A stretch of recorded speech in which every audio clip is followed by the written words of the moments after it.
আমরা অপেক্ষা করছি, আমরা গ্রাব অর্ডার দিয়েছি, মার্কেট করা শেষ, এবার আমরা বাসায় চলে যাব। তার জন্য গ্রাব ডাকছি, গ্রাব আসবে, হয়তো 5 মিনিট সময় লাগবে। এখান থেকে আমাদের বাসা পর্যন্ত 5 টাকা, মানে 5 রিঙ্গিত ভাড়া লাগতেছে। মালয়েশিয়াতে গ্রাব দিয়েই সব কিছু চলাচল হয় সবখানে। তো গ্রাব এখানে নিত্যদিনেরই সঙ্গী। যারা আমরা বিদেশে এখানে প্রবাসে থাকি, আমাদের তো পার্সোনাল গাড়ি নেই, তো আমাদের একমাত্র সঙ্গী গ্রাব। আমরা গ্রাব দিয়েই যাতায়াত করি। তো অপেক্ষায় আছি, গ্রাব আসবে। এই যে আমাদের গাড়ি চলে আসছে, তুমি ওঠো। আমরা গ্রাব কল দিছিলাম, সেখান থেকে গাড়ি চলে আসছে। ও সরি, হ্যাঁ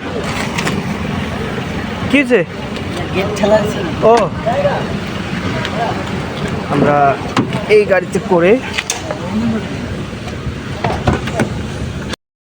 আশিদুল কি বললো?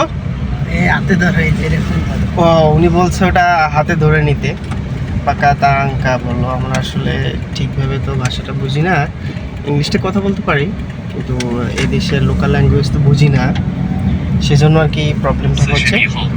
তো আমরা আমাদের গ্রাফের গাড়ি চলে আসছে, আমরা উঠে গেছি এবং অল্প সময় লাগবে, 5-7 মিনিটই লাগবে আমাদের বাসায় পৌঁছাতে।